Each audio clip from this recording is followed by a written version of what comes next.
Pancho Villa, bandit, womanizer, cattle rustler, murderer, and Mexico's hero. This is the story of the political warrior, Francisco Pancho Villa.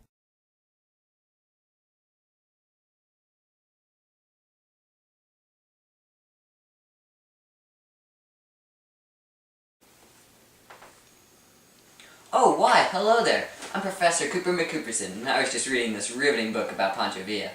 Did you know that he helped start the Mexican Revolution? Why, yes, before him, Mexico was in a state of great political and social turmoil. Porfirio Diaz was the president of Mexico. However, he ran more of a dictatorship, rigging elections and handpicking officials who were loyal to him.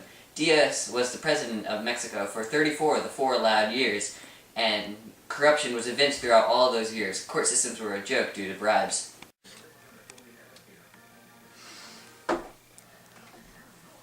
Here are your taxes, Senor President. Other aspects of Mexico were weak as well. Foreign dependency was relevant. Practically everything in Mexico was foreign-owned. This made Diaz popular with the upper-class Creoles, Americans, and Europeans, but the vast poor majority of Mexico was displeased. Land was taken from the natives of Mexico, and by 1910 only 3,000 families owned half of all land.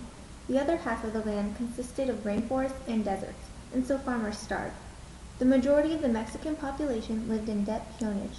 This is a form of worker similar to that of a serf in the Middle Ages. Peones worked on haciendas, ranches owned by the rich families of Mexico. They were required to buy from una tienda de raya, much like a company store. The products here cost more than the debt peones earned, and therefore they were tied to their land by the immense debt that they owed to the owner of the hacienda. Throughout Diaz's leadership, the majority of Mexico, the peones, were utterly ignored.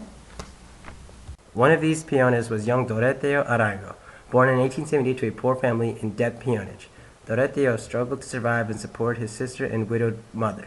By his mid-teens, Doroteo was running from the law and part of a gang of bandits. Due to his criminal background, Doroteo took the name Francisco Villa, and so, for the next 15 years, Francisco Pancho Villa roamed the mountains of northern Mexico as a bandit and a cattle rustler. I have always been a worker on the hacienda of Senor Lopez, but one day Pancho Villa rode in with his men and killed him. Then they took the land and gave it to all of us workers.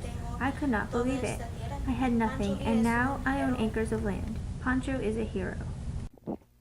While Pancho Villa was making a reputation for himself in northern Mexico as a type of Robin Hood, stealing from the rich and sharing his spoils with the poor, Francisco Madero had other political plans for change. He realized that the only way to topple Diaz was through force that could defeat the corrupt leader's phony officials. So he gathered an army of his own and decided that the perfect general would be none other than the notorious bandit, Pancho Villa. Through his time roaming the northern parts of Mexico, Villa had witnessed the extent of Diaz's injustices. He supported Madero's ideas and agreed to join him. With Pancho as the general of the División del Norte, the revolution began. Through Villa's leadership and successful fighting, Madero soon became the new president and Diaz fled to Paris. However, soon after Madero became president, the people of Mexico were once again displeased. He was making false promises and doing nothing to help improve the social problems in Mexico. Madero's good friend and military man, Victoriano Huerta, saw the new problems with his new president. So in 1913, he betrayed his friend and took a role as president. Go.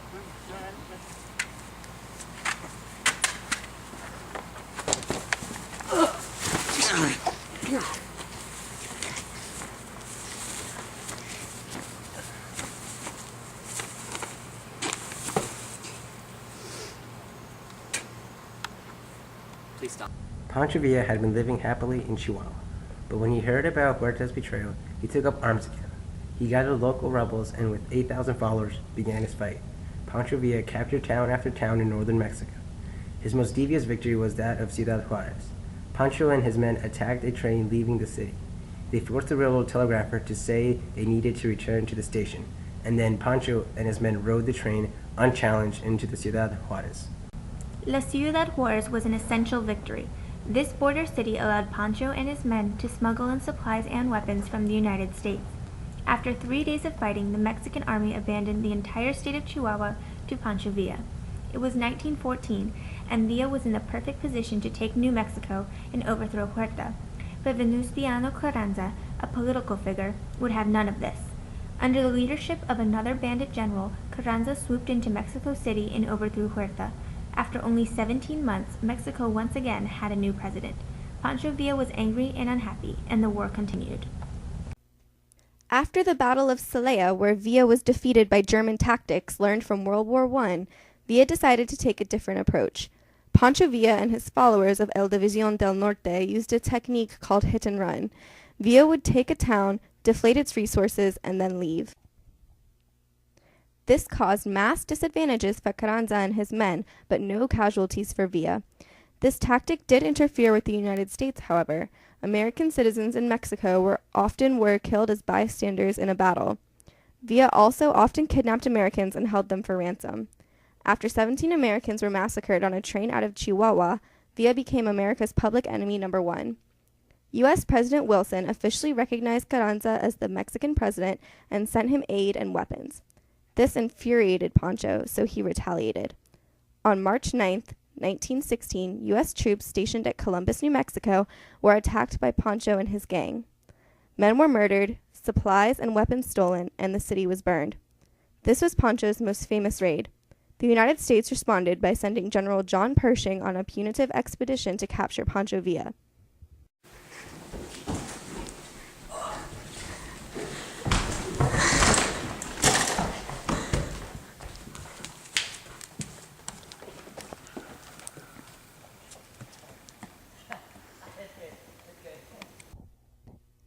After 11 months, Pershing was unsuccessful and the mission was called off. $130 million of American taxpayers' money was essentially spent to make Villa a hero in Mexico. In 1917, Pancho Villa's actions finally paid off. At a constitutional convention, Villistas pushed for more workers' rights. Officials gave in due to all the trouble Pancho had been causing, and the Constitution of 1917 was created. Article 123 of the Constitution is still around today and protects all workers of Mexico.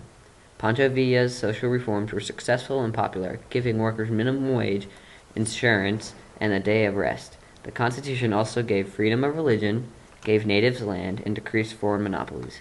It was one of the greatest successes of the Mexican Revolution, and Carranza was forced to sign it. With the Constitution in place, elections were now more enforced. In 1920, the revolution officially ended when Alvaro Obregón became the president of Mexico. He distributed more land, created teacher training schools, and enforced better education. Pancho Villa retired to a ranch in Durango, happy that Mexico was in good hands. Although Pancho Villa was assassinated in 1923, he still remains a heroic public figure in Mexico to this day. Francisco Pancho Villa was a political warrior. He gathered loyal rebels who believed in his cause and a want for a better Mexico. He didn't fight for glory or land, but for politics. He played the role of a Mexican George Washington, leading the revolutionaries to victory. But when corrupt leaders took power, he never gave up. Through his questionable methods of banditry, murder, and kidnapping, this Mexican peone was able to grab the attention of political officials and make changes to a corrupt government. Article 123 of the Constitution owes itself to the workings of Pancho Villa. Pancho Villa was an influential Mexican revolutionary who changed the face of Mexican politics and society through brute force.